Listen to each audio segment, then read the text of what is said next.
नमस्कार प्यारे बच्चों, मैं अजीज स्वागत करता हूं आपके अपने प्यारे परिवार रोजगार विद अंकित पर। कैसे हैं आप सब लोग? आशा करता हूं अच्छे होंगे, स्वस्थ होंगे, लाजवाब होंगे। सभी लोग जल्दी से लाइव आ जाइए, जुड़ जाइए मेरे साथ। हम लोग यहां पर बात करेंगे महत्वपूर्ण सेशन की और आज हम लोग पढ़ेंगे राज्य के नीति निर्देशक सिद्धांत और मौलिक कर्तव्य। नीति निर्देशक सिद्धांतों को हम डीपीएसपी बोलते हैं, directive principle of state policy बोलते हैं, और इनको फंडामेंटल ड्यूटीज बोलते हैं। तो सभी लोग आ जाएं। यहाँ से हम बहुत सारी चीज़ें बहुत बेहतरीन तरीके से करेंगे। देखिए, मैं आप लोगों को बहुत बढ़िया बेस्ट कंटेंट दे रहा हूँ, जो भी आपके एग्जाम में आए हुए हैं उसी के आधार पर ये चीज़ें बनी हैं। तो आप लोग जुड़ जाएं मेरे साथ, कोई भी समस्या नहीं है। और 8 तारीख से मंडे से शाम को 7 बजे मैं जीएस का पूरा प्रैक्टिस सेट आप लोगों को यूट्यूब पर कराऊंगा। तो आप लोग यूट्यूब पर भी मिलना, जितनी आपकी तैयारी है, क्या लेवल है, वो हम वहां पर देख लेंगे। तो आपको उसी हिसाब से पढ़ना है, ठीक है? सभी लोग आ जाएं, सभी भैया सभी बहन जितने भी लाइव हैं। अब बात आती है सर नीति निर्देशक सिद्धांतों की। सर नीति निर्देशक सिद्धांत, जिन्हें हम राज्य के नीति निर्देशक तत्व या सिद्धांत कहते हैं, directive principles of state policy. राज्य के नीति निर्देशक सिद्धांतों को हमने संविधान के किस भाग में शामिल किया है? तो आप कहेंगे सर भाग 4 में शामिल किया है। किस में? भाग 4 में। और अनुच्छेद 36 से लेकर 51 तक है। कहां से कहां तक? 36 से 51 तक राज्य के नीति निर्देशक सिद्धांतों की चर्चा हुई है। बात होती है सर, हमने ये नीति निर्देशक सिद्धांत directive principles of state policy किस देश के संविधान से लिए हैं? आप कहेंगे आयरलैंड से। कहां से? आयरलैंड के संविधान से। आप क्या कहेंगे कि सर राज्य के नीति निर्देशक सिद्धांत हमने आयरलैंड के संविधान से लिए हैं। नीति निर्देशक सिद्धांतों को जोड़ने का मतलब क्या है? नीति निर्देशक सिद्धांत जोड़ने का मूल उद्देश्य था कि कल्याणकारी राज्य बनाए जाएं, कल्याणकारी राज्य की स्थापना हो, कि सर वेलफेयर एस्टेब्लिश्ड किए जाएं। स्टेट्स, जो स्टेट्स हैं उनको वेलफेयर स्टेट के रूप में एस्टेब्लिश किया जाए। तो आप लोग सभी नमस्कार, सभी प्रणाम, सभी भैया को, सभी बहनों को मेरा प्यार भरा नमस्कार। जल्दी से आप लोग आएंगे तो आप कहेंगे सर 36 से लेकर 51 तक राज्य के नीति निर्देशक सिद्धांत हैं, संविधान के भाग 4 में हैं और आयरलैंड के संविधान से लिए गए हैं। कहां से इंस्पायर्ड है? आयरलैंड के संविधान से। इसका उद्देश्य क्या था? किस उद्देश्य से जोड़े गए हैं? कल्याणकारी राज्य की स्थापना करना। कि डीपीएसपी को हमने किस उद्देश्य से जोड़ा गया है? तो आप कहेंगे सर, आप कहेंगे कि सर डीपीएसपी को कल्याणकारी राज्य बनाने के लिए भारतीय संविधान में शामिल किया गया है और भारत ने लिए हैं। कहां से बेटा? भारत ने डीपीएसपी, भारत ने कहां से लिए हैं? तो आप कहेंगे आयरलैंड के संविधान से। कहां से? आयरलैंड के संविधान से। क्लियर हो गई चीजें? बात आती है कि सर डीपीएसपी न्यायालय द्वारा लागू नहीं कराया जा सकता, इन्हें वैधानिक शक्तियां प्राप्त नहीं है। अनुच्छेद 37 आर्टिकल 37 कहता है कि डीपीएसपी न्याय योग्य नहीं है, ये डिबेटेबल नहीं है, इनको लेकर हम कोर्ट में नहीं जा सकते। कि मान लीजिए किसी डीपीएसपी के आर्टिकल का उल्लंघन हुआ, किसी राज्य नीति निर्देशक सिद्धांत का उल्लंघन हुआ और आप कोर्ट जाएंगे? नहीं जा सकते। क्यों? क्योंकि बेटा इसको लेकर न्यायालय को कोई वैधानिक शक्तियां प्राप्त नहीं है। डीपीएसपी न्यायालय द्वारा लागू नहीं कराए जा सकते। डीपीएसपी न्यायालय द्वारा लागू नहीं कराए जा सकते। ठीक है भैया कुलदीप मेरे शेर। तो आप कहेंगे सर डीपीएसपी न्यायालय द्वारा लागू नहीं कराया जा सकता है। क्यों? क्योंकि they do not have legal power. इनको DPSP can not be enforced by the court, they do not have legal power. क्योंकि इनको वैधानिक शक्तियां नहीं है और डीपीएसपी को न्याय योग्य नहीं माना गया है। डीपीएसपी न्याय योग्य नहीं है, डीपीएसपी न्याय योग्य नहीं है। तो आप कहेंगे सर डीपीएसपी न्याय योग्य नहीं है, इसीलिए इनके उल्लंघन पर हम न्यायालयों में नहीं जा सकते, हम न्यायालयों में नहीं जा सकते हैं। ऐसा आप लोग इसको ध्यान से पढ़ना। फिर से रिवाइज करा दूं। देखिए डीपीएसपी संविधान के किस भाग में है? 4 में। किसमें? 4 में। कहां से कहां तक? 36 से 51 तक। अनुच्छेद 36 से लेकर 51 तक किसका जिक्र है? डीपीएसपी का जिक्र है। कि सर ये बताइए राज्य के नीति निर्देशक सिद्धांतों को किस देश से लिया है? तो आप कहेंगे सर आयरलैंड के संविधान से। कहां से? आयरलैंड के संविधान से लिया गया है। कि सर ये बताइए डीपीएसपी का उद्देश्य क्या है, किस उद्देश्य से जोड़ा गया है? तो आप कहेंगे कल्याणकारी राज्य बनाने के लिए, to establish a welfare state. कि भैया इन्हें अगर इनके उल्लंघन होता है तो क्या हम कोर्ट जा सकते हैं? डीपीएसपी के उल्लंघन पर हम न्यायालय नहीं जा सकते क्योंकि इनको वैधानिक शक्तियां प्राप्त नहीं है, इन्हें किसी भी न्यायालय के द्वारा लागू नहीं कराया जा सकता। ठीक है भैया, हाँ जी, बहुत बढ़िया मेरे शेर, ये आप लोगों ने लिख लिया होगा। चलिए आगे बात करते हैं कुछ महत्वपूर्ण स्टेटमेंट। ये मानकर चलना कि ये मोस्ट इंपोर्टेंट है, ये मानकर चलना आप लोग कि ये भैया मोस्ट इंपोर्टेंट है। क्या है? Most important. यहां पर मैं आप लोगों को बता रहा हूं तो आप लोग इसको लिख लेना। कि सर ये बताइए कि जो डीपीएसपी है, केटी साहा ने क्या कहा है डीपीएसपी को? बहुत ज्यादा पूछा जाने वाला स्टेटमेंट है, बहुत ज्यादा पूछा जाने वाला स्टेटमेंट है। कि सर राज्य के नीति निर्देशक सिद्धांत एक ऐसा चेक है जो बैंक सुविधा के अनुसार अदा करती है। ये स्टेटमेंट किसका है कि राज्य के नीति निर्देशक सिद्धांत एक ऐसा चेक है जिसे बैंक अपनी सुविधा के अनुसार अदा करती है? तो आप कहेंगे केटी साहा ने कहा था। किसने कहा था? केटी साहा ने कहा था। यह बहुत ज्यादा पूछा गया है बेटा, बहुत ज्यादा, सबसे ज्यादा पूछा जाता है ये याद रखना, सबसे ज्यादा पूछा जाने वाला प्रश्न है, सबसे ज्यादा पूछा जाने वाला प्रश्न है ये कि भैया केटी साहा ने क्या कहा था राज्य के नीति निर्देशक सिद्धांतों को, या किसने कहा था कि राज्य के नीति निर्देशक सिद्धांत एक ऐसा चेक है जिसे बैंक अपनी सुविधा के अनुसार अदा करती है? तो आप कहेंगे केटी साहा ने कहा था। किसने? केटी साहा ने कहा था। समझ गए? हाँ जी, चलिए आगे बात करते हैं, आगे बात करते हैं। यहां पर जी ऑस्टिन ने क्या कहा है? जी ऑस्टिन के बारे में मैं बात कर लेता हूं। जी ऑस्टिन क्या कहते हैं? तो आप लोग कहेंगे सर जी ऑस्टिन ने डीपीएसपी को क्या कहा? राज्य के नीति निर्देशक सिद्धांतों को क्या कहा? तो आप कहेंगे डीपीएसपी को संविधान की आत्मा कहा। क्या कहा है? संविधान की आत्मा। तो आप कहेंगे सर जी ऑस्टिन, ग्रेवलिन ऑस्टिन, इनका पूरा नाम है बेटा ग्रेवलिन। आप कहेंगे सर ग्रेवलिन ऑस्टिन। ठीक है जी, मतलब ग्रेवलिन ऑस्टिन इनका नाम है, जिन्होंने एक पुस्तक लिखी थी the Indian constitution. The Indian constitution में इन्होंने एक स्टेटमेंट लिखा था कि संविधान सभा के बारे में कि संविधान सभा कांग्रेस थी और कांग्रेस भारत। ये स्टेटमेंट भी जी ऑस्टिन का है, ये स्टेटमेंट भी जी ऑस्टिन का है। ठीक है, बात आती है कि सर डीपीएसपी को संविधान की आत्मा किसने कहा? अब हम जानते हैं संविधान की आत्मा के 3 स्टेटमेंट हो गए कि डॉक्टर ठाकुरदास भार्गव ने किसको कहा था किसको संविधान की आत्मा कहा था? प्रस्तावना को। कि प्रस्तावना संविधान की आत्मा है, ये किसने कहा? ठाकुरदास भार्गव ने। अनुच्छेद 32 संविधान की आत्मा, ये किसने कहा? डॉक्टर भीमराव अंबेडकर ने। डीपीएसपी संविधान की आत्मा, ये किसने कहा था? जी ऑस्टिन ने कहा था, जी ऑस्टिन ने कहा था। ठीक है जी, चलिए बहुत बढ़िया, किसने कहा? जी ऑस्टिन ने। अब बात आती है डॉक्टर भीमराव अंबेडकर ने क्या कहा?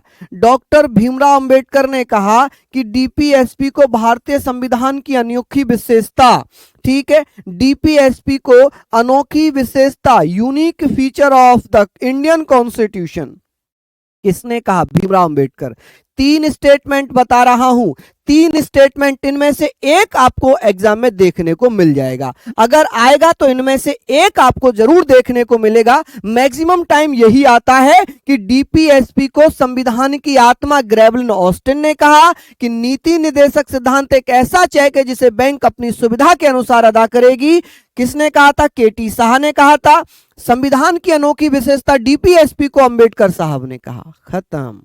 ठीक है जी, चलिए बात करते हैं कानून बनाते समय डीपीएसपी को ध्यान में रखना चाहिए। यह बहुत अच्छा क्वेश्चन है, आपके यूपी प्रीवियस ईयर में पूछा गया क्वेश्चन है कि भैया निम्नलिखित में से किसको ध्यान में रखकर कानून बनाना चाहिए? तो आप कहेंगे डीपीएसपी को ध्यान में रखकर कानून बनाना चाहिए। डीपीएसपी को बेटा, ओहो, डीपीएसपी कह रहे हैं। डीपीएसपी क्या है? D for directive, P for principle, S for state, P for policy. राज्य के नीति निदेशक सिद्धांतों को मैं शॉर्ट में डीपीएसपी बोल रहा हूं, डीपीएसपी बोल रहा हूं। केटी शाह का पूरा नाम क्या है? कभी ना पूछा गया, ना पूछा जाएगा, कभी नहीं पूछा जाता है। तो ये धीरे धीरे आप लोग इसको पढ़ लें, समझ रहे हैं। आपके मोबाइल में ना बेटा एक वॉल्यूम कम करने का बटन होता है, उसको आप वॉल्यूम कम कर लीजिए। जिसको मेरी आवाज बहुत तेज लग रही है वो अपने मोबाइल का एक वॉल्यूम कम कर सकते हैं, ठीक है। वहां से एक मोबाइल में डिवाइस होती है, ये जैसे मोबाइल है ना, ये जैसे ये कहाँ पे होता है, ये एक मोबाइल में डिवाइस, ये बटन होता है कम करने का वॉल्यूम, इसको आप कम कर लीजिए, है ना, इसको आप कम कर लीजिए बेटा, तो वॉइस वहां पर कम हो जाएगी। मैं फिर से आपको बता रहा हूं ये सारी चीजें। केटी साहा ने क्या कहा, मेरे साथ पढ़ाओ, मेरे साथ बताओ कि केटी साहा ने डीपीएसपी को क्या कहा था? राज्य के नीति निदेशक सिद्धांतों को राज्य बैंक की सुविधा के अनुसार अदा किया जाने वाला किसने कहा था? केटी साहा ने। जी ऑस्टिन ने क्या कहा था? संविधान की आत्मा कहा था, संविधान की आत्मा कहा था। किसने कहा था? किसने कहा था कि संविधान की अनोखी विशेषता है राज्य के नीति निदेशक सिद्धांत? तो अंबेडकर साहब ने कहा था। किसने? अंबेडकर साहब ने कहा था। चलिए आगे बात करते हैं, यहां तक आप लोग जरूर लिख लेना इसको, है ना, जरूर लिख लेना ये। हाँ जी, आयरलैंड हम लोगों ने पढ़ लिया। ओहो, ये आयरलैंड हो जाएगा, क्या हो जाएगा? ये आयरलैंड हो जाएगा, ठीक है जी, क्या हो जाएगा? ये आयरलैंड हो जाएगा। चलिए आगे बात कर लेते हैं, यहां पर हम लोग पढ़ रहे हैं, इसको आप लोग लिख लेना। चलिए इसको एक बार आप लोग जल्दी जल्दी से नोट डाउन कर लो, जल्दी से इसको नोट डाउन कर लो मेरे लाल। हाँ जी, बहुत बढ़िया, शानदार। आगे बात करते हैं, अब आ जाते हैं अनुच्छेदों की तरफ। अनुच्छेद बेटा 36 क्या कहता है मेरे भैया? अनुच्छेद 36 में क्या लिखा है मेरी बहना? इसमें लिखा है कि राज्य की परिभाषा, मैंने आपको मूल अधिकार में बताया था कि राज्य की परिभाषा 3 आर्टिकल में है। अनुच्छेद 12 में, अनुच्छेद 12 में है, अनुच्छेद 36 में है, अनुच्छेद 152 में है। किसमें? 112 में, एक अनुच्छेद 12 में, अनुच्छेद 36 में और 152 में। 152, 36 और 12। चलिए बात यह है कि राज्य की परिभाषा, राज्य कैसे मिलकर बनेगा, मैंने कल भी आपको बताया था, कल भी बताया था बेटा। मैं इतने धीरे बोलता हूँ ना तो मुझे मजा नहीं आता, मैं जब अपने फुल जुनून में रहता हूँ ना मुझे तभी मजा आता है, तभी मजा आता है पढ़ने में, ठीक है। तो मुझे बेटा मेरी आवाज कम मत करा करो, मुझे जुनून में रहने दिया करो। मैं धीरे धीरे बोलूंगा कि हाँ ऐसे, तो मजा ही नहीं आता पढ़ने में। मजा लो ना पढ़ने का, जुनून लो, जुनून से पढ़ो, ठीक है। अनुच्छेद 36 कहता है राज्य की परिभाषा, राज्य कैसे बनेगा? भारत सरकार से, संसद से, विधानमंडल से, राज्य सरकार से, स्थानीय प्राधिकरण से, अन्य प्राधिकरण से। मैंने ये लिखवाया था आप लोगों को।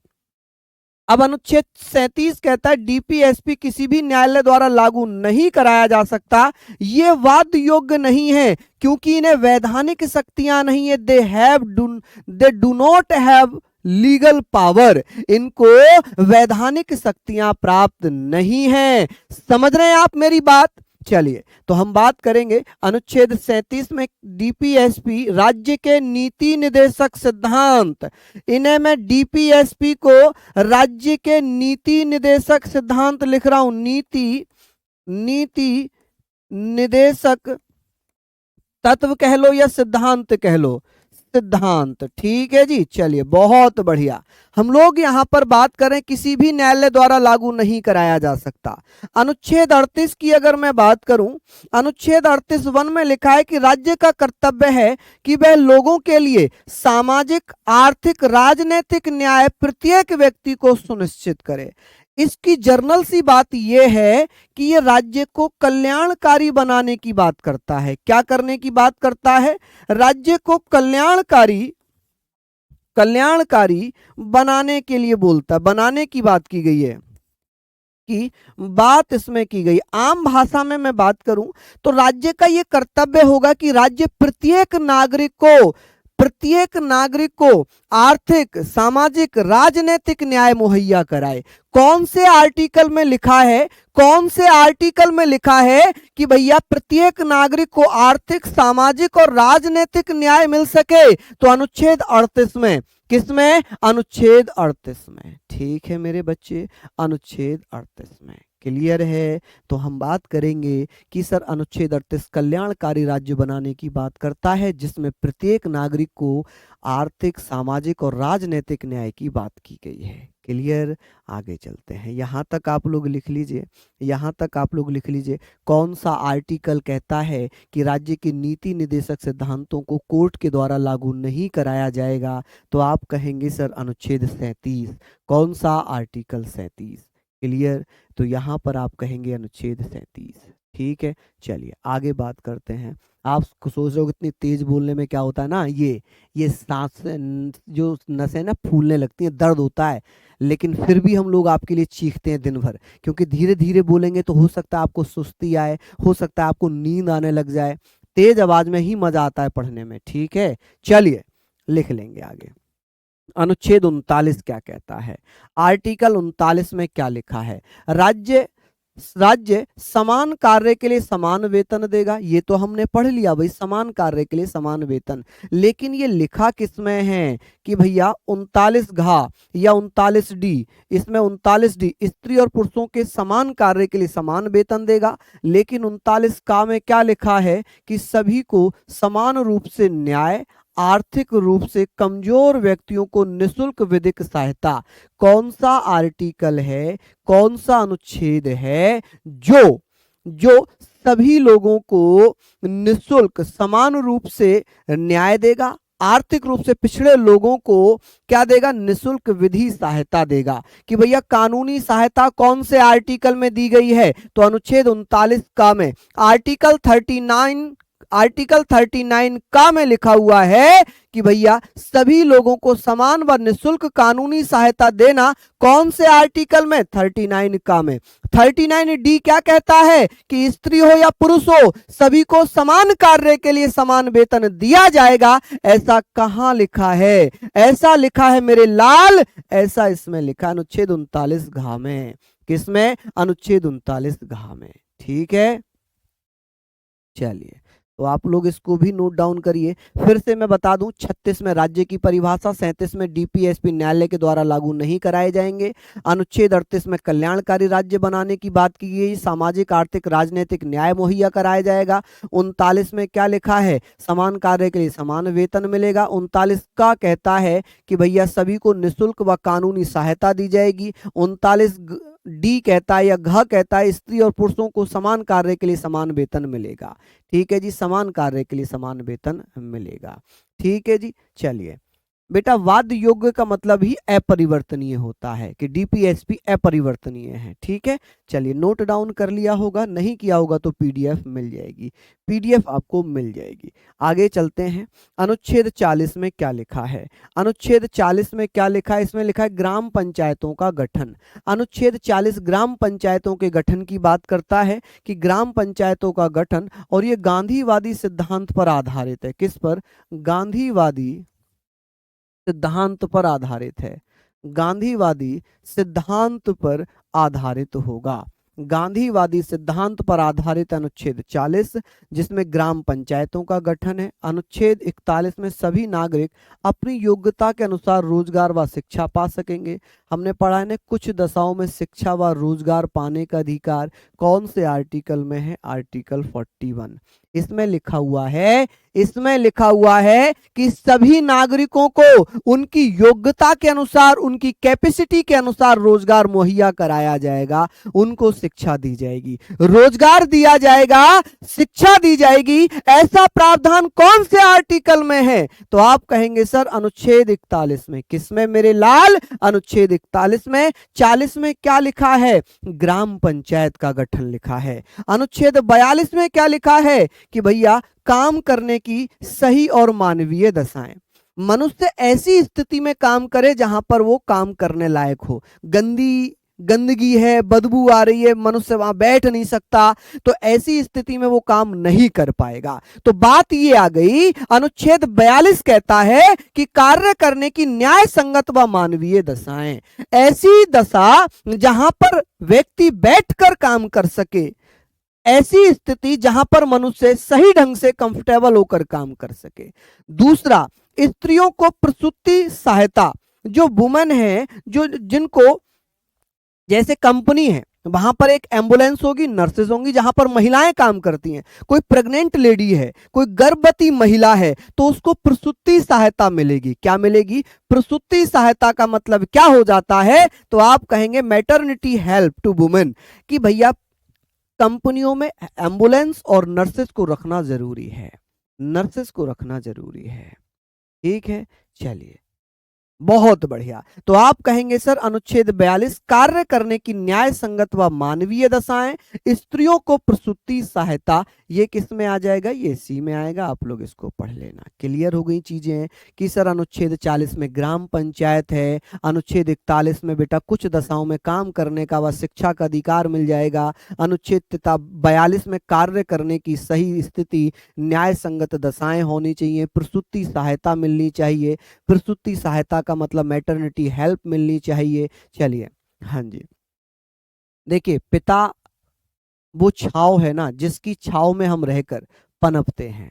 एक बच्चा कह रहा है मेरे पिताजी मुझे डांटते हैं, मेरे पिताजी मुझे डांटते हैं जब मैं मोबाइल पे बैठा होता हूँ। देखिए पिताजी को शायद आप समझाएंगे कि पापा मैं मोबाइल नहीं चला रहा, मैं पढ़ रहा हूँ, तो शायद पिता आपको नहीं डांटेंगे, तो वो शायद नहीं डांटेंगे, वो समझ जाएंगे, क्योंकि पिता वो छाया है जिसकी छाया में आप लोग सब कुछ पनपते हैं।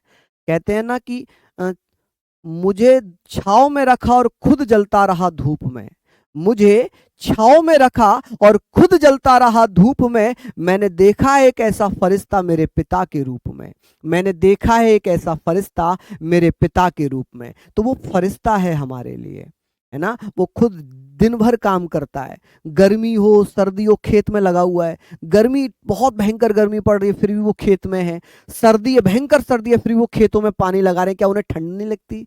क्या वो स्टील के बने हुए?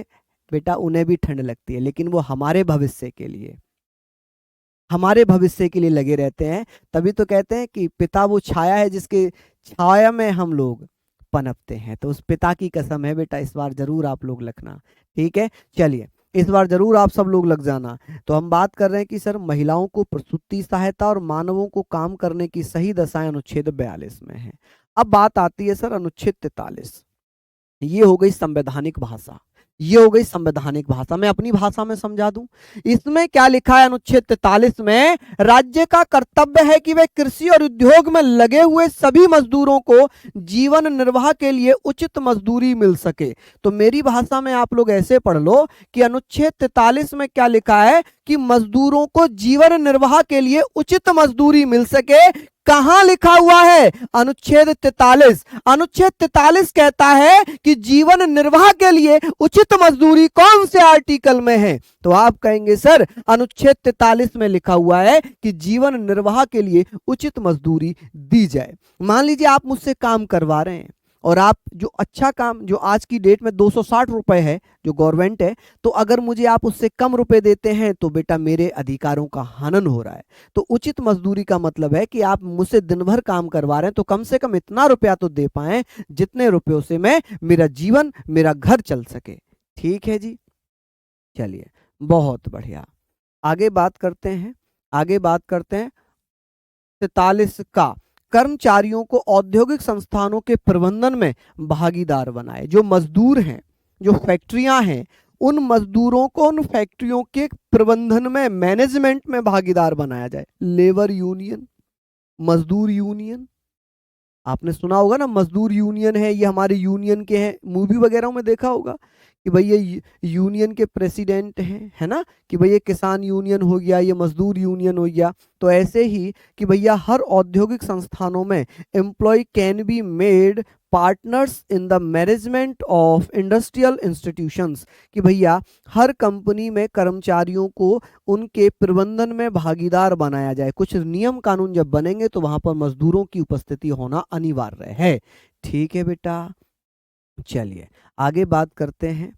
अनुच्छेद 43 ख में क्या लिखा है? राज्य सहकारी समितियों का गठन कर सकती है। सहकारी समितियों का गठन अनुच्छेद 43 ख में भी है और बेटा अनुच्छेद 19 में, 19(1)(a) में भी है। ठीक है जी, चलिए तो हम लोग बात कर रहे हैं राज्य सहकारी समितियां। यहाँ पर क्या राज्य सहकारी समितियों का गठन है, वहां पर केवल सहकारी समितियों का गठन है। चलिए, बहुत बढ़िया, लाजवाब बेटा। तो आप लोग पढ़ेंगे सर अनुच्छेद 43 में राज्य सहकारी समितियों का गठन है। 43 क में कर्मचारियों को औद्योगिक संस्थाओं के प्रबंधन में भागीदार बनाने की बात हुई है। 43 में राज्य का कर्तव्य है कि वह कृषि में लगे हुए मजदूरों को जीवन निर्वाह के लिए क्या दे सके बेटा, जीवन निर्वाह के लिए उचित मजदूरी दे सके। ठीक है, चलिए, आवाज नहीं आ रही, इतने चीखने पर अगर आवाज नहीं आ रही तो फिर तो बेटा आपकी दिक्कत है मोबाइल में। ठीक है, फिर तो आपके मोबाइल में दिक्कत होगी, इसको भी नोट डाउन कर लीजिएगा, इसको भी आप लोग नोट डाउन कर लीजिएगा। आई थिंक आप लोगों ने कर लिया होगा। हम लोग आगे बात करते हैं। अनुच्छेद 44 आ जाता है। अनुच्छेद 44 कहता है समान नागरिक संहिता। समान नागरिक संहिता को लागू करने वाला जो प्रथम राज्य बना था वो था गोवा। कौन सा था जी? वो था गोवा। कौन सा? गोवा। यानी कि इसका मतलब क्या है, इसका अर्थ क्या है? तो इसका मतलब राज्य राज्य में सभी धर्मों को बराबरी का अधिकार होगा। सभी धर्मों को बराबरी का अधिकार दिया जाएगा, धर्मों को बराबर बराबर समझा जाएगा। ठीक है, बराबर अधिकार होंगे, सभी धर्मों को बराबर अधिकार दिया जाएगा, दिया जाएगा। ये इसका मतलब हो जाएगा, यही इसका मतलब होगा। ठीक है, तो आप कहेंगे यूनिफॉर्म सिविल कोड समान नागरिक संहिता लागू करने वाला पहला राज्य गोवा था। तो इसका मतलब क्या है कि इस राज्य सभी धर्मों को बराबर समझेगा। अनुच्छेद 45 में क्या लिखा है? अनुच्छेद 45 की अगर मैं चर्चा कर रहा हूं तो आप कहेंगे सर अनुच्छेद 45 में लिखा है, क्या लिखा है जी इसमें? तो आप लोग कहेंगे कि 6 वर्ष से कम आयु के बच्चों के लिए प्रारंभिक बाल अवस्था देख रेख और शिक्षा का अधिकार। कि सर 6 वर्ष से लेकर 14 वर्ष के बच्चे, उनको मूल शिक्षा का अधिकार बेटा अनुच्छेद 21A में है। पहले इसमें था, लेकिन 86वां संविधान संशोधन निकाल कर 86वां संविधान संशोधन 2002 के द्वारा उसे अनुच्छेद 21A में शामिल कर दिया। यहाँ पर हम बात करते हैं, हम यहाँ पर बात करते हैं कि भैया 6 साल से कम आयु के बच्चों को शिक्षा और उनकी प्रारंभिक देखरेख कौन से आर्टिकल में आती है? तो अनुच्छेद 46 में, 45 में, 47 में। आप कहेंगे आर्टिकल 45 में। किसमें आती है? 45 में आती है। जीएसटी लागू करने वाला पहला राज्य असम बना था, ठीक है, भारत में। चलिए, बात आती है सर अनुच्छेद 46 की। इसमें लिखा है कि SC ST आर्थिक एवं शैक्षणिक विकास का प्रावधान। SC का मतलब होता है अनुसूचित जाति, SC का मतलब होता है शेड्यूल्ड कास्ट, अनुसूचित, आप कह सकते हैं सर अनुसूचित जाति, अनुसूचित जाति, और इसका मतलब है अनुसूचित जनजाति, अनुसूचित जनजाति, अनुसूचित जनजाति। क्लियर है जी बच्चों? यहाँ पर अनुसूचित जनजाति, अनुसूचित जाति, शेड्यूल्ड ट्राइब्स और शेड्यूल्ड कास्ट के आर्थिक और शैक्षणिक विकास का प्रावधान अनुच्छेद 46 में किया गया है। किसमें? 46 में किया गया है। चलिए, बहुत बढ़िया, लाजवाब। हम लोग बात करते हैं कि भैया अनुच्छेद 46 की, कि अनुच्छेद 46 में क्या लिखा हुआ है? कि इसमें लिखा हुआ है अनुसूचित जाति, अनुसूचित जनजाति के लिए, अनुसूचित जाति, अनुसूचित जनजाति के लिए क्या बेटा इसमें आर्थिक और शैक्षणिक प्रावधान है। अनुच्छेद 45 में 6 वर्ष से लेकर 6 वर्ष से कम आयु के बच्चों को प्रारंभिक शिक्षा और प्रारंभिक देखरेख है। 44 में समान नागरिक संहिता है, ठीक है, समान नागरिक संहिता है। अनुच्छेद 43 में उचित मजदूरी का प्रावधान है। 43 का में कर्मचारियों को औद्योगिक प्रबंधन में भागीदार बनाना है। 43 खा में बेटा, 43 खा में भैया क्या लिखा है? सहकारी समितियों का गठन है, राज्य सहकारी समितियों का गठन। चलिए, लिख लीजिए इसमें, ठीक है। इसमें ओबीसी नहीं आता, इसमें केवल SC ST आता है, SC ST ही आता है, ठीक है। चलिए, बहुत बढ़िया, आगे बात करते हैं। आगे हम लोग बात कर लेते हैं कि अनुच्छेद 47, अनुच्छेद 47 की अगर मैं बात करूंगा तो आप कहेंगे सर अनुच्छेद 47 में क्या लिखा है? अनुच्छेद 47 में क्या लिखा है? नशीले पदार्थों पर प्रतिबंध, प्रोहिबिशन ऑफ नार्कोटिक सब्सटेंस। ऐसे पदार्थ जिनको नशा है। जैसे कि आप मेडिकल पे जाओगे तो ऐसे बहुत सारे सिरप बंद कर दिए, जैसे इनफैक्ट फेंसिसिल जो खांसी का आता था ना, फेंसिडिल, उसको भी बंद कर दिया है। रीजन क्या है कि नशीले पदार्थों पर रोक लगा दी। दारू पर भी प्रतिबंध है। बहुत सारे राज्य जैसे बिहार है, गुजरात है, इनमें दारू पर रोक लगी हुई है, लेकिन उसके बावजूद भी दारू धड़ल्ले से बिकती है। ठीक है, सबसे ज्यादा इनकम, सबसे ज्यादा पैसा जो सरकार को मिलता है वो दारू से मिलता है। अब बात यह है कि नशीले पदार्थों पर प्रतिबंध कौन से आर्टिकल में लगाया गया है? तो आप कहेंगे नशीले पदार्थों पर प्रतिबंध अनुच्छेद 47 में लगाया गया। किसमें? अनुच्छेद 47 में। अनुच्छेद 48 कहता है कृषि एवं पशुपालन की सुरक्षा। कृषि और पशुपालन आपके एग्जाम में आता है। गौवंश की हत्या कौन से आर्टिकल में निषेध है? किस आर्टिकल के तहत गौवंश की हत्या पर प्रतिबंध लगा है? तो अनुच्छेद 48 है ना, इसमें क्या? पशु। तो आप कहेंगे कृषि और पशुओं की सुरक्षा, protection of agriculture and animals, article 48 में आता है।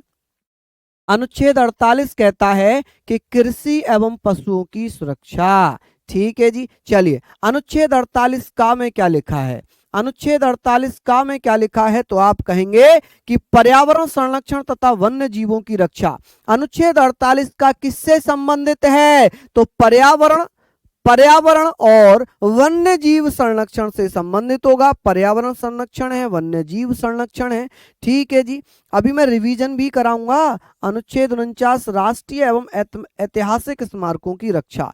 जैसे आप सीआईएसएफ में जाते हैं, सीआईएसएफ में आप भर्ती हो गए तो होता क्या है, जैसे आप लाल किला, ताजमहल, मीनाक्षी मंदिर, लोटस टेम्पल, है ना, आश्रम, जो बड़े बड़े मंदिर हैं, स्मारक राष्ट्रीय महत्व के हैं, राष्ट्रीय महत्व के हैं, तो उनमें बेटा, उनमें क्या है? उनकी सुरक्षा जो ऐतिहासिक महत्व के हैं, जैसे लाल किला है, ऐतिहासिक महत्व का है। कुतुब मीनार है, ऐतिहासिक महत्व की है। ठीक है, मीनाक्षी मंदिर है, हमारा राष्ट्रीय स्मारक, हमारा ऐतिहासिक, वहां पर कल्चर दिखाई देता है। तो इनकी रक्षा, इनकी प्रोटेक्शन आर्टिकल 49 में आती है। किस में आती है? अनुच्छेद 49 में। अब तो किसी के कानों में दर्द नहीं हो रहा होगा, अब तो मैंने बहुत स्लो कर ली आवाज। ठीक है जी, चलिए बहुत बढ़िया। एक बच्चा कह रहा है ये रील देखें। इसको पढ़ने से मतलब नहीं है, इसको केवल रील का लिंक भेजने से मतलब है। तो आप लोग यहां पर ध्यान दें कि अगर ये कह रहे हैं सर ये रील देखें, तो ये पढ़ रहे होंगे क्या? नहीं पढ़ रहे, ये माँ बाप का पैसा बर्बाद कर रहे हैं, ये नहीं पढ़ रहे। ये कह रहे हैं ये रील देखें। अरे भैया इतना अच्छा टॉपिक चल रहा है रे बाबू, अब आप कर रहे हो रील देखें हैं? रील काहे दिखा रहे हो भैया? किसे रील दिखा रहे हो? चलिए लिख लीजिए, एक बार फिर से बता दूं। अनुच्छेद 36 में क्या है? राज्य की परिभाषा। 37 में डीपीएसपी न्यायालय के द्वारा लागू नहीं कराए जाएंगे। अनुच्छेद 38 में कल्याणकारी राज्य की बात है। कल्याणकारी राज्य कैसे बनेगा? सामाजिक, आर्थिक और राजनीतिक न्याय मिलना चाहिए प्रत्येक नागरिक को। अनुच्छेद 39 में समान कार्य के लिए समान वेतन। 39 का में निःशुल्क कानूनी सहायता। 39 घ या डी में स्त्री एवं पुरुषों को समान कार्य के लिए समान वेतन। अनुच्छेद 40 में ग्राम पंचायत का गठन। अनुच्छेद 41 में काम करने और शिक्षा का अधिकार। अनुच्छेद 42 में काम करने की सही दशा, सही स्थिति, न्याय संगत स्थिति और प्रसूति महिलाओं की सहायता। अनुच्छेद 43 में जीवन निर्भर योग्य मजदूरी। 43 क में मजदूरों को औद्योगिक कार्यों में भागीदार बनाया जाए। 43 ख में सहकारी समितियों का गठन, राज्य सहकारी समितियों का गठन। 44 में नागरिक संहिता, पहला राज्य गोवा है। ठीक है, समान नागरिक संहिता का मतलब है राज्य का कोई स्पेशल राज्य धर्म नहीं होगा, सभी धर्म बराबर होंगे। अनुच्छेद 45 में 6 वर्ष से कम आयु के बच्चों की बालावस्था की देखरेख और प्रारंभिक शिक्षा। 46 में SC/ST के लिए विशेष प्रावधान। अनुच्छेद 47 में नशीले पदार्थों पर प्रतिबंध। अनुच्छेद 48 में कृषि एवं पशुपालन की सुरक्षा।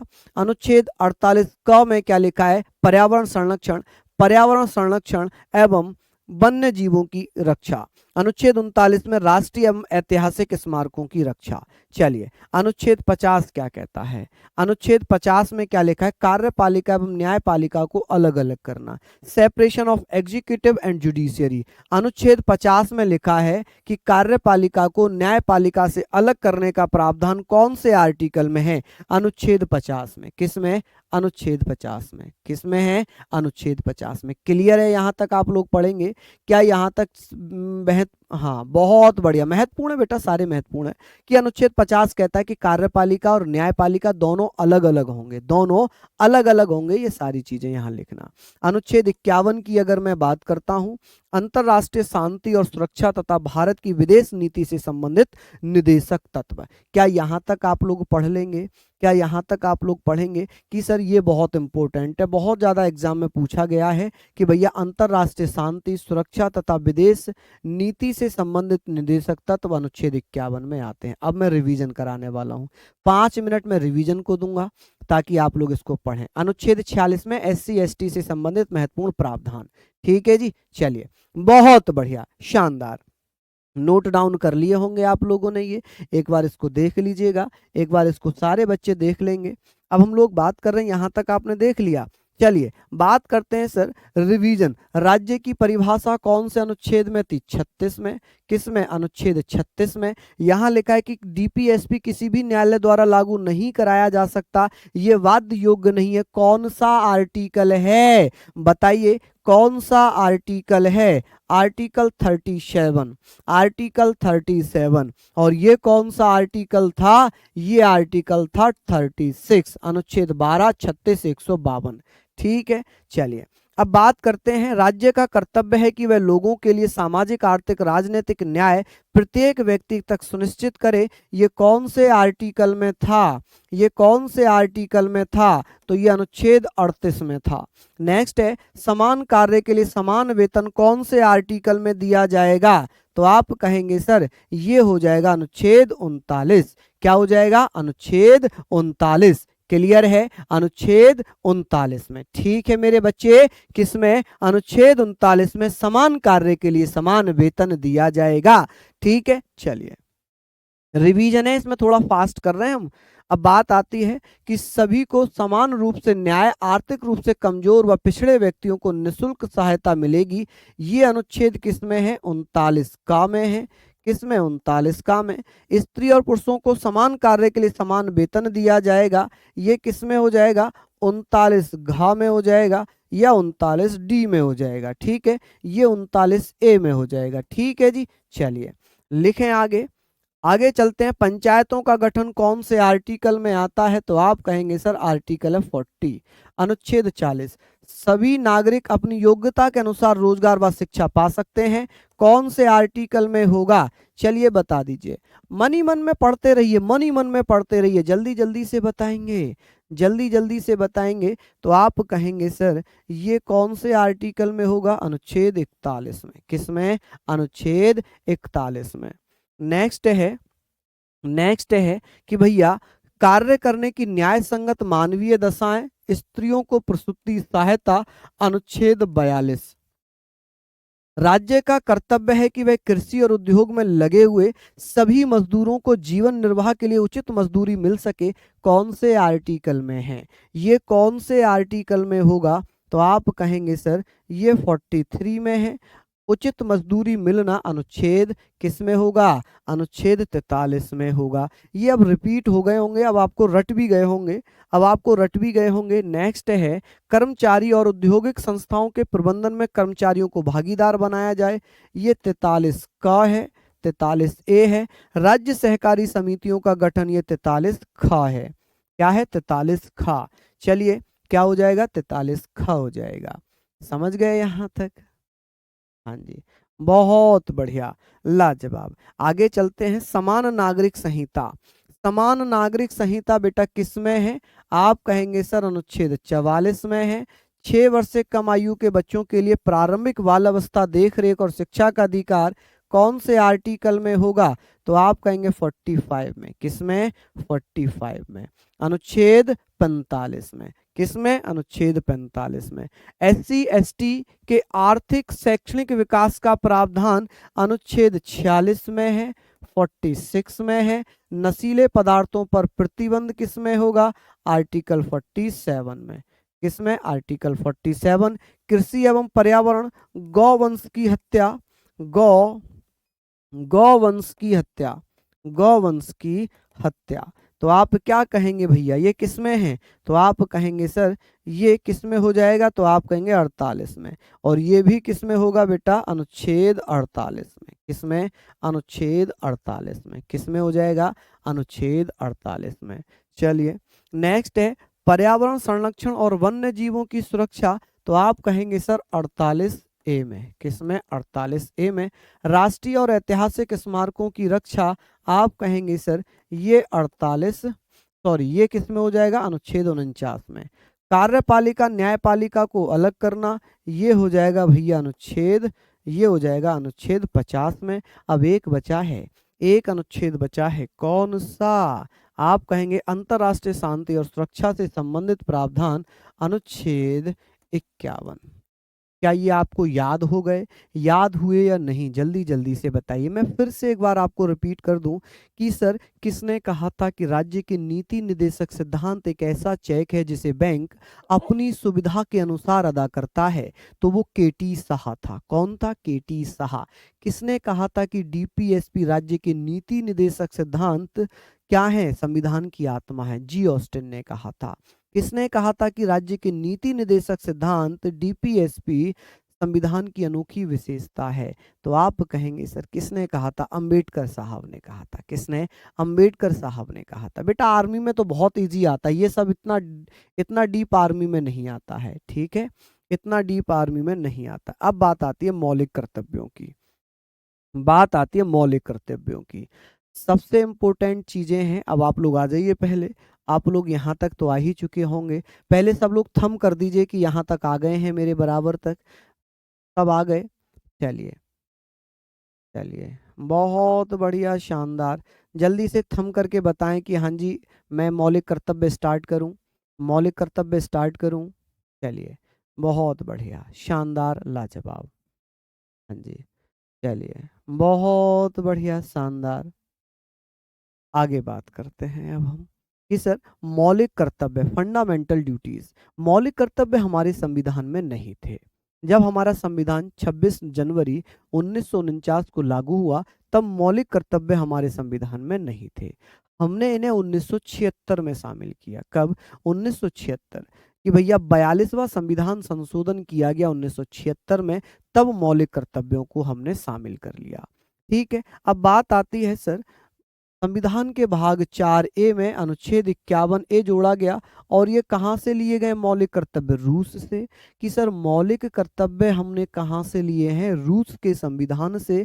कि सर किसने सिफारिश की थी मौलिक कर्तव्यों की? तो सरदार स्वर्ण सिंह समिति ने। कि भैया इंदिरा गांधी सरकार ने 1976 में, इंदिरा गांधी सरकार ने 1976 में एक समिति का गठन किया था जिसे सरदार स्वर्ण सिंह समिति कहते हैं।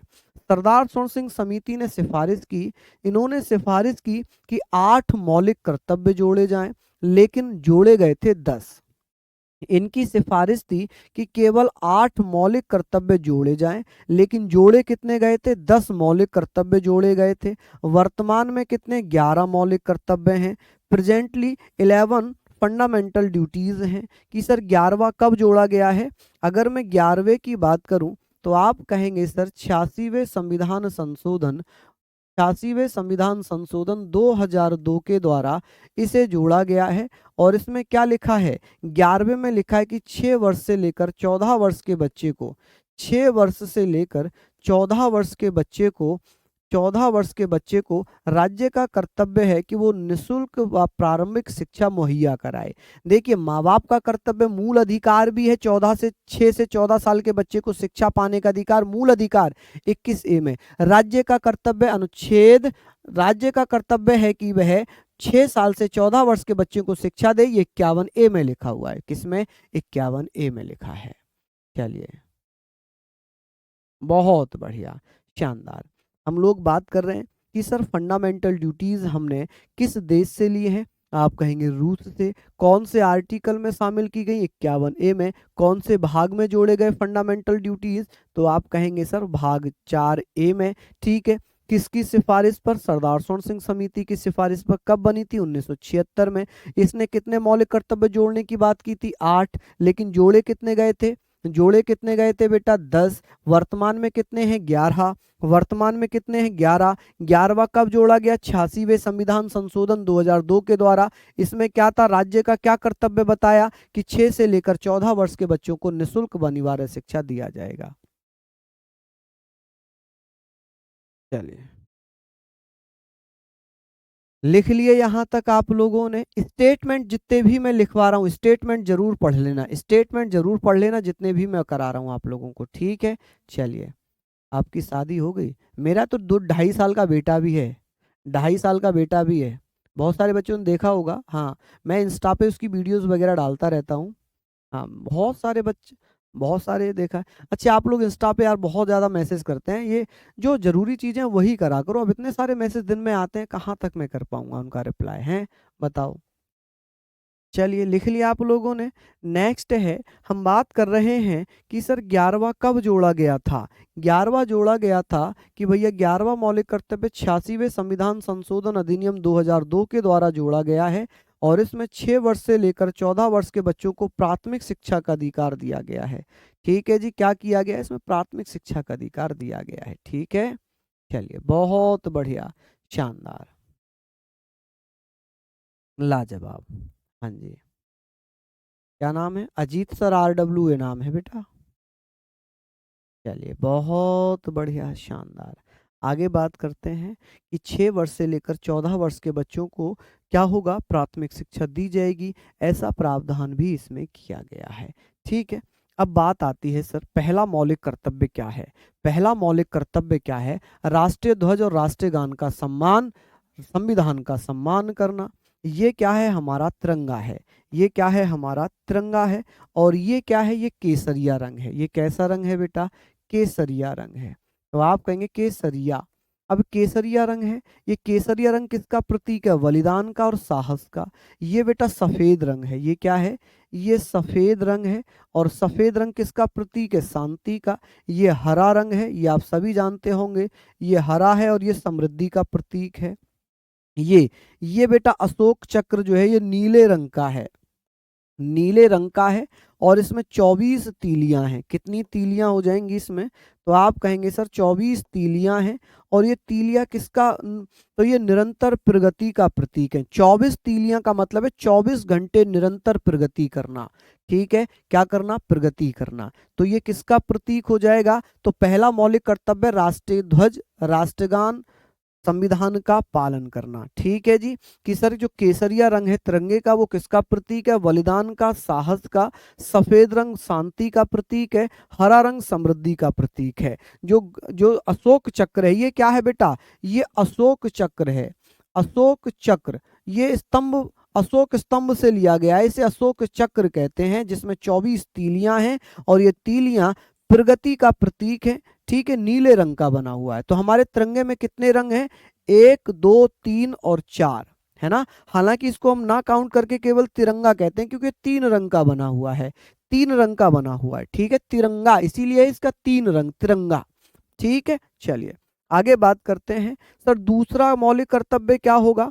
ये सब मौलिक कर्तव्य अनुच्छेद 51A में ही है। स्वतंत्रता सेनानी और उनके उपदेशों का सम्मान करना, भारत की एकता, अखंडता और संप्रभुता की रक्षा करना, देश की रक्षा के लिए तत्पर तैयार रहना, भारत की राष्ट्रीयता, भ्रातृत्व की भावना को बढ़ाना, महिलाओं का आदर करना। ये सब हमारे मौलिक कर्तव्य हैं। ये आप ना चाहो तो मत लिखना, ये केवल समझ लो कि हमारे मौलिक कर्तव्य हैं क्या।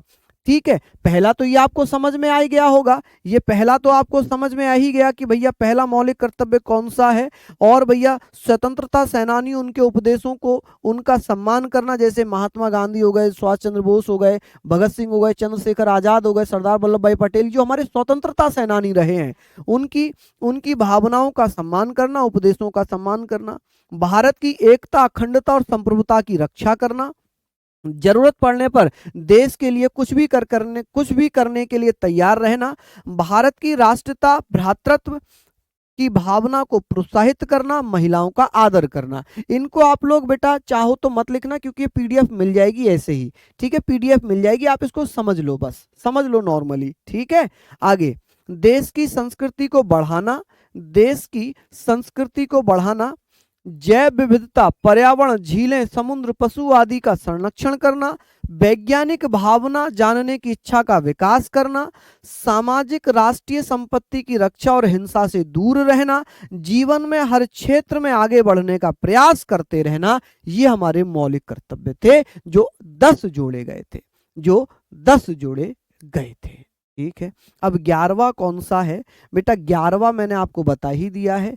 11वां क्या है कि 6 साल से लेकर 14 साल के बच्चों को बेटा, बच्चों को क्या करना बेटा? 14 साल तक के बच्चों को निःशुल्क शिक्षा देना। क्या देना? निःशुल्क शिक्षा, प्राथमिक शिक्षा देना।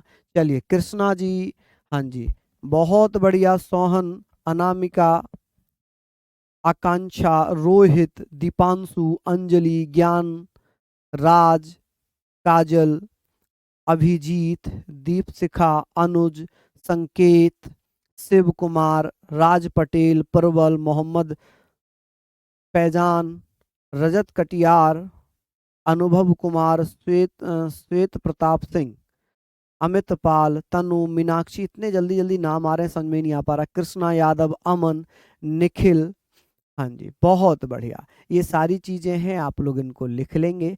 अब जो भी चीज़ें मैंने कराई हैं इनको आप पढ़ना। कल हम लोग राष्ट्रपति पढ़ेंगे, कल हम लोग राष्ट्रपति के बारे में चर्चा करेंगे। और मैं आशा करता हूँ क्लास आपको अच्छी लग रही होगी, आप लोग ऐसे ही पढ़ते रहें, मेहनत करते रहें। तो सभी को बहुत बहुत धन्यवाद। नमस्कार, जय हिंद, जय भारत।